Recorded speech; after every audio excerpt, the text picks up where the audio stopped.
Hello, brothers and sisters.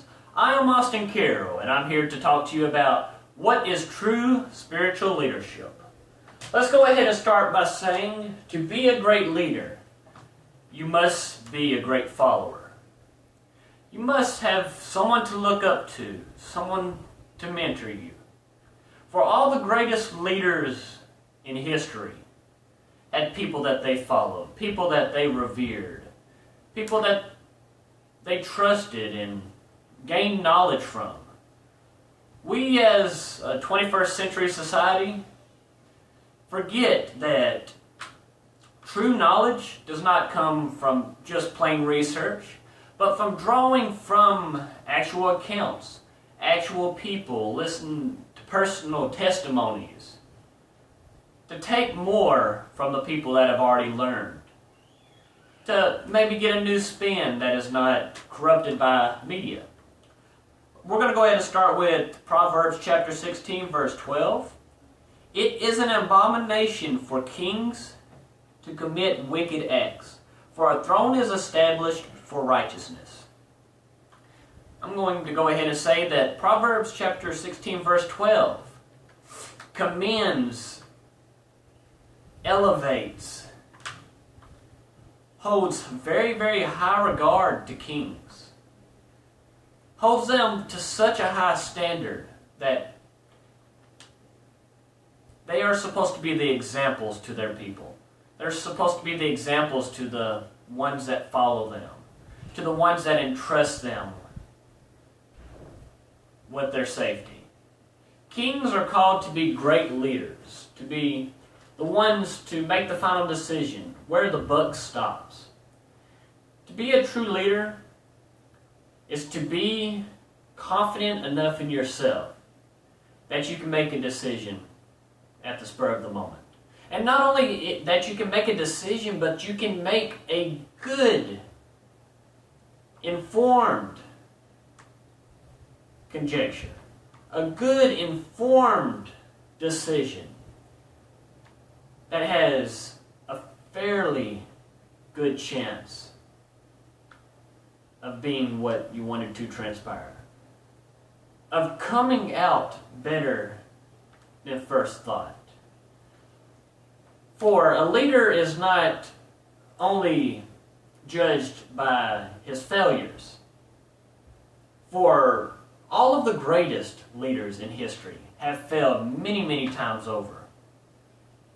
Every student that had a teacher, that had a mentor, that mentor was extremely fallible and made so many mistakes that the student couldn't even imagine making the same amount. So gathering information from the wise and trusting in the more mature people in our time can empower, enlighten, and teach us what we need to do so that we won't make the same mistakes that they made, so that we can make society better, that we can lead others not only to better lives and all that's offered on this earth, but lead people to God, to lead them to live more abundant lives, to lead them to have a chance to spend time in heaven with their Christian family, to be able to sit across the table from their Lord, to be able to be in such euphoria, to be in paradise that God promised every one of His children.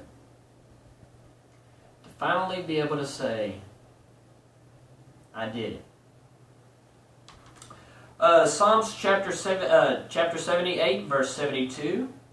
So he shepherded them according to their integrity of his heart, and guided them with skillful hands. So abilities come with leadership, whether it be the ability to organize, the ability to speak, the ability to improvise, to delegate, to perform such actions that allow their words to reach nations, to reach large groups of people, to be able to strategize and prepare for what is to come. Proverbs chapter 29, verse 2, when righteousness increase, the people rejoice, but when a wicked man rules, people groan.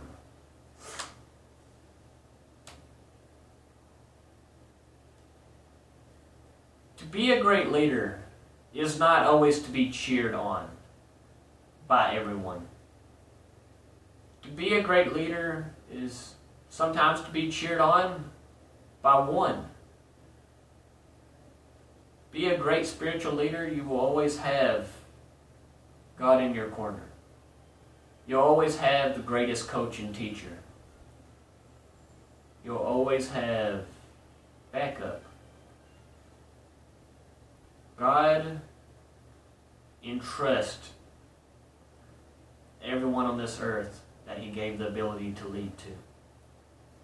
He trusts that you will not be leaders like Matthew chapter 15, verse 14. Let them alone, the blind leaders of the blind. And if the blind lead the blind, both shall fall in the ditch. If you were given the ability, the gift from God to lead, be sure that you speak to God. Be sure that you ask Him, Father, is this what you meant for me to do? As Peter Parker's father said to Spider-Man, with great power comes great responsibility. The power of God is the greatest. He blesses everyone that puts their trust in Him. He gives us the ability to do great things beyond our imagination. To be able to touch many. To be able to speak little, but say so much. Be able to make a difference. To glorify Him. 2 Timothy chapter 2, verse 15. Be diligent to present yourself approved to God, as a workman who does not need to be ashamed, accurately handling the Word of God, the Word of truth.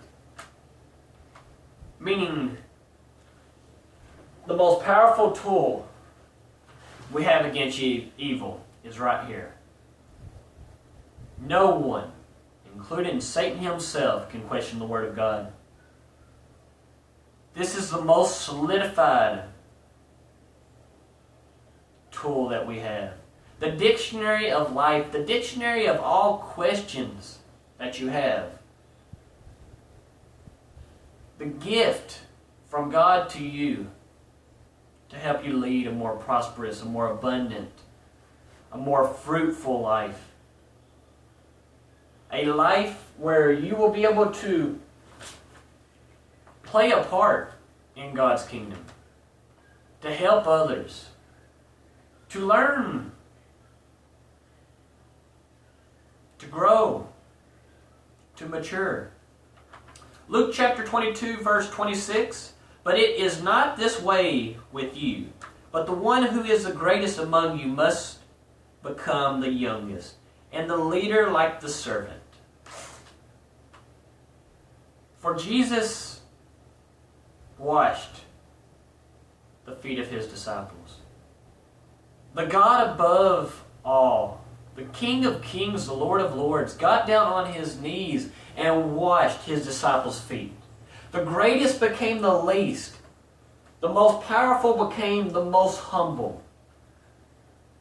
So to be a great leader, you are called to be like a servant. You are called to be a faithful servant to your Father, the greatest King of them all. You are called to be an example among others. An example for others to follow, to respect. For others to question why it is you do what you do. That way you can point them to Him. That way they may have a chance to enjoy the abundant fruit that God has to offer. To be blessed by the Lord. To be able to live a more prosperous life. And I'm not talking finances. I'm not talking about glory. I'm talking about greatness. I'm talking about the chance to spend eternity in heaven.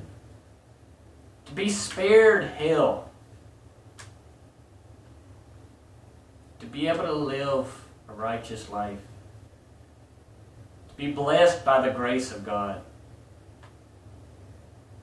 To be invested in and loved by our Father.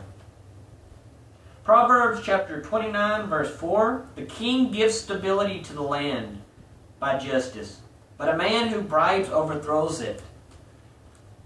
In Proverbs chapter 29 verse 4, God calls spiritual leaders, men, heads of the households, leaders of the people to act with integrity, to act with good character, to make decisions that are just, to make decisions that are not based on bribes or what can I gain,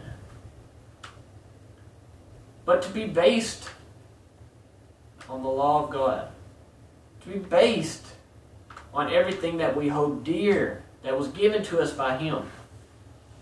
Galatians chapter 6 verse 9, let us not lose heart in doing good, for in due time we will reap if we do not grow weary. We will reap greatness. Have faith. Trust God. Don't just believe in God, believe God. His timing is perfect. He knows what your future holds. You're in the palm of His hand, and it should make you feel safe. Trust in the Lord. Trust in your Father. 1 Timothy chapter 3 verse 5, but if a man does not know how to manage his own household, how will he take care of the church of God? It starts with your household, man. It starts with where you sleep at night, where you stay. Care about your family. Take care of your family. Make sure God is in their lives. Work on your family, then work on the church, and then work on others outside of the church. Everything falls in that order. Take care of personal, take care of your family at church, and then take care of your friends outside of it. 2 Timothy chapter 3 verse 5, holding to a form of godliness, although they have denied its power, avoid such men as these. Meaning anyone that is arrogant and proud, avoid.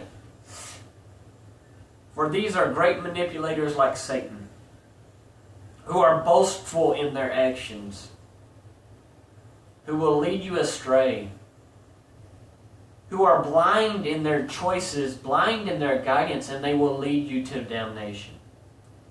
Brothers and sisters, I'm Austin Carroll, and as always, if you have any questions or concerns, or if you would like to come to know more about our God, message me on Facebook, comment on this YouTube video, get in touch with your pastor, pray. God is always trying to reach you. He's always knocking at your door. Open the door, let Him into your life, and I promise, your life will never be greater. Hope you have a blessed evening, and as always, I love you. I love every single one of y'all. Y'all are my Christian family.